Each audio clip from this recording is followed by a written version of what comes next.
karena dia proteinnya rendah, hanya yang tinggi itu lemak dan gula gitu. Jadi kandungan nutrisinya dia tidak baik gitu, meskipun kalorinya tinggi seperti itu. Jadi ada pilihan makanan lain selain es krim kalau untuk meningkatkan berat badan janin seperti itu. Oke. Ya, jadi walaupun es krim meningkatkan ya berat badan, tapi tidak semua kandungan itu mencukupi ya dok ya? Ya, boleh-boleh saja ibu hamil makan es krim, tapi jangan berlebihan. Kalau misalnya dimakan berlebihan karena mau besar kan, itu nanti jadinya ibunya yang gemuk, anaknya jadinya berat badannya tetap tidak naik seperti itu. Oke. Nah, tadi juga ada pertanyaan masih terkait HB ini dok. Tadi kan ada pertanyaan zat besi ya. Sekarang ada pertanyaan terkait HB, mungkin masih ada kaitannya. Jadi ibu ini adalah ibu hamil ya. Ibu hamil berapa bulan tadi ya? 6 bulan kayak udah kelimpa. 6 bulan beliau cek HB-nya rendah ini dok. Jadi beliau bertanya, apa yang harus dikonsumsi untuk meningkatkan HB beliau?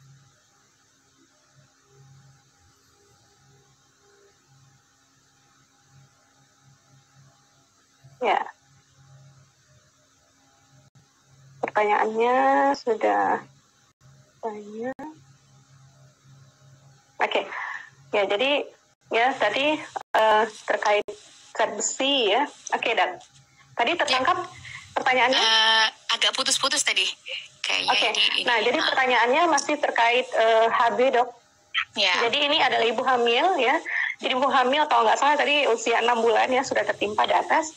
Jadi beliau bertanya, kemarin waktu cek terakhir HB-nya itu rendah. Jadi beliau bertanya apa makanan yang harus dikonsumsi untuk meningkatkan HB-nya beliau. Oke, ya jadi kalau untuk meningkatkan HB itu kaitannya dengan zat besi ya tadi seperti yang saya katakan ya.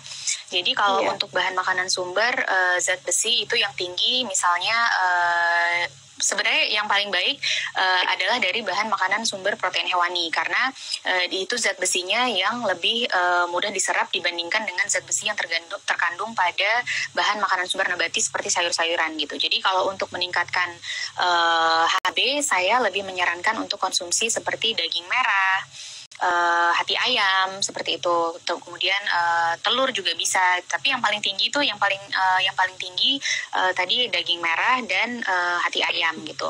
Nah, untuk meningkatkan penyerapan zat besi itu bisa juga dibantu dengan asupan bahan makanan sumber yang mengandung vitamin C yang tinggi gitu. Jadi vitamin C di sini akan meningkatkan penyerapan zat besi menjadi lebih baik. Jadi kalau misalnya untuk meningkatkan HB, konsumsi makanan yang mengandung zat besi tinggi seperti daging, kemudian hati, disertai dengan misalnya meningkatkan dengan jus buah-buahan yang mengandung vitamin C yang tinggi, misalnya jus jambu seperti itu, jus jeruk gitu. Jadi dengan mengkonsumsi buah-buahan yang mengandung vitamin C yang tinggi itu bisa membantu untuk meningkatkan kadar zat besi untuk meningkatkan HB tadi ya. Iya, gitu. Okay. Ya, jadi selain suplemen juga dengan konsumsi makanan yang disebutkan tadi ya dok ya? Iya. Oke, ini terkait pertanyaan ya ini seputar dengan menyusui dok ya. Jadi saya tanyakan saja karena memang dokter juga konselor. Jadi pertanyaannya adalah ini seorang bunda punya anak usia 14 bulan, masih ASI tanpa sufor sama sekali ya, bagus sekali ini ibu.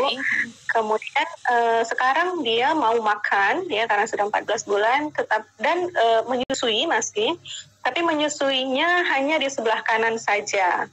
Nah ini bagaimana terkait dengan nutrisinya?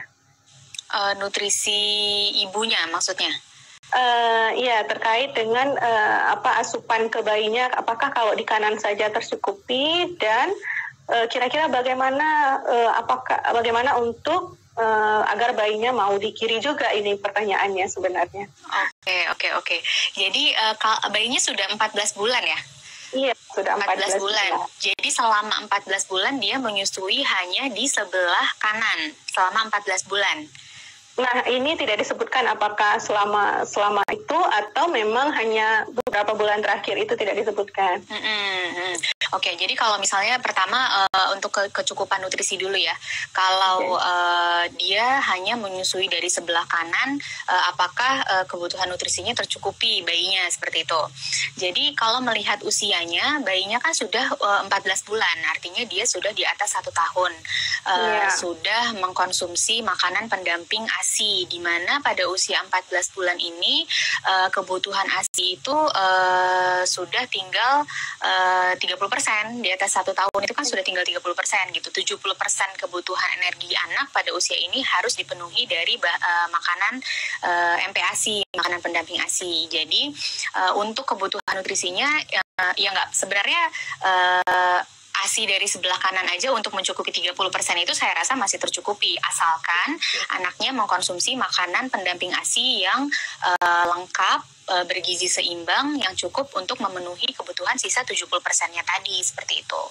Nah, kalau udah usia 14 bulan, apakah masih mau menyusui di sebelah kiri yang sudah lama? Karena kalau misalnya sudah 14 bulan tidak disusui sebelah kiri, khawatirnya memang yang sebelah kiri itu pasti sudah tidak produksi lagi, seperti itu ya. Jadi kalau misalnya tidak produksi lagi, anaknya cenderung mungkin tidak mau menyusui di situ karena tidak ada yang keluar gitu. Kalau misalnya masih bisa diajak komunikasi lagi di sebelah kiri, ya boleh, silakan saja dicoba, tapi tidak perlu khawatir karena sebenarnya kebutuhan nutrisinya di sini yang lebih kita harus fokus adalah di pendamping ASI-nya sebenarnya, karena ASI-nya kan tinggal 30% gitu. Jadi makanannya yang harus lebih oke dibandingkan dengan pemberian ASI. ASI tetap harus diberikan, nggak masalah sih kalau menurut saya hanya di sebelah kanan gitu. Jadi intinya adalah MPASI-nya harus benar ya, MPASI-nya harus benar. Persentase ASI-nya sudah tidak terlalu banyak dibutuhkan lagi. Betul. Oke, kita hanya tersisa 6 menit terakhir ini, Dok. Tapi mungkin ada baiknya kita baca pertanyaan terakhir yang berhubungan. Ini sebenarnya masih banyak pertanyaan lain yang saya skip karena waktu. Jadi ada pertanyaan, dokter, saya selesai menyusui malah saya tidak merasa lapar, bahkan saya merasakan haus yang berlebihan. Apakah itu mempengaruhi produksi ASI? Nutrisi apa yang bagus untuk memperbanyak ASI? Seperti apa itu, Dok? Oke, jadi tadi memang mungkin tidak semua ibu merasa lapar pada saat dia menyusui, meskipun dia mengeluarkan sudah banyak ASI. Ada juga ibu yang lebih cenderung merasakan haus yang lebih banyak. Ini memang sangat-sangat masuk akal, karena komposisi ASI itu kan sebagian besar dia memang air, seperti itu ya. Jadi pada saat kita mengeluarkan ASI, otomatis tubuh kita mengeluarkan air dalam jumlah yang banyak gitu. Jadi tidak heran dan sangat-sangat wajar kalau ibu-ibu menyusui memang merasakan haus setelah dia menyusui gitu. Apakah kalau tidak merasa lapar artinya kebutuhan gizinya tidak tercukupi gitu ya? Maksudnya apakah komposisi ASI-nya kualitasnya bagus atau enggak? Ya tidak seperti itu juga gitu. Kualitas ASI akan tetap berada dalam kualitas yang terbaik dan sesuai dengan kebutuhan bayi, bagaimanapun kondisi ibunya gitu. Meskipun dia tidak merasa lapar setelah menyusui, tetap saja ASI-nya tetap berada dalam kualitas yang baik, seperti itu. Nah, kalau untuk makanan khusus supaya ASI lancar ya tadi ya? Iya. Mungkin maksudnya ASI booster kali ya, kalau misalnya berhubungan dengan makanan yang untuk ASI lancar itu saya menangkapnya adalah ASI booster ya. Iya. Nah, jadi kalau ASI booster ini sebenarnya memang sangat individual. Jadi dari literatur juga dikatakan belum ada penelitian yang benar-benar konklusif yang mengatakan makanan apa yang memang pasti dapat meningkatkan produksi ASI, karena di satu individu dengan individu yang lain itu dampaknya bisa sangat berbeda-beda gitu. Jadi kalau misalnya makan daun katuk di ibu A belum tentu pada ibu B daun katuk itu sama efektifnya untuk meningkatkan produksi ASI. Jadi kenapa kalau misalnya ada makan makanan tertentu di ibu A ASINya bisa deras, di ibu B ASINya tidak deras gitu. Jadi sebenarnya kalau misalnya ASI booster ini mainnya lebih ke perasaan ibu. Biasanya yang jadi ASI booster itu adalah makanan-makanan yang ibunya menikmati konsumsinya. Pada saat dia makan makanan tersebut, ibunya tidak tersiksa seperti itu. Otomatis kan dia akan merasa senang mengkonsumsinya. Nah, pada saat senang itulah yang bermain di situ hormon oksitosin. Yang kita tahu untuk produksi ASI supaya lancar itu adalah produksi yang berperan di situ adalah hormon oksitosin. Saat ibunya makan makanan yang dia senangi, kemudian dia happy, artinya oksitosinnya meningkat, ASINya pasti akan jadi lancar gitu. Jadi tidak ada satu makanan tertentu yang memang harus dikonsumsi oleh semua ibu menyusui supaya ASINya jadi lancar gitu. Itu menurut saya penelitiannya juga belum ada yang sangat-sangat konklusif seperti itu. Jadi makanlah apa yang ibu senangi, silahkan dinikmati supaya ibunya menjadi happy seperti itu. Kuncinya adalah di situ sih sebenarnya kalau ASI booster itu. Oke, Dok, ini satu pertanyaan terakhir ya. Ini pertanyaan yang bagus.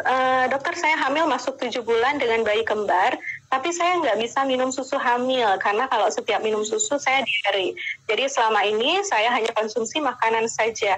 Apa tercukupi untuk bayi saya? Nah, itu seperti apa, Dok? Apakah kita harus mengkonsumsi susu hamil atau susu hamil?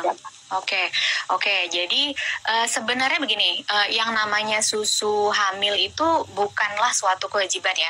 Jadi tidak ada yang namanya susu khusus ibu hamil yang harus dikonsumsi dengan ibu hamil. Tidak ada keharusan ibu hamil itu harus mengkonsumsi susu, itu tidak ada.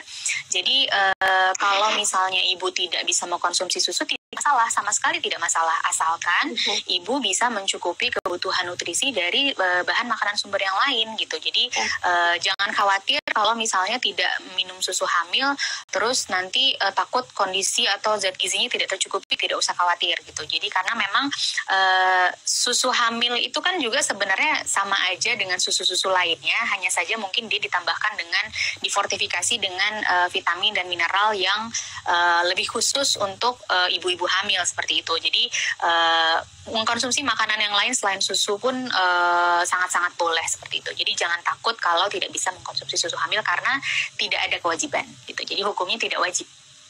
Oke, jadi tidak ada kewajiban mengkonsumsi susu hamil bagi ibu yang hamil. Yang penting makanannya harus dijaga agar gizi seimbang ya.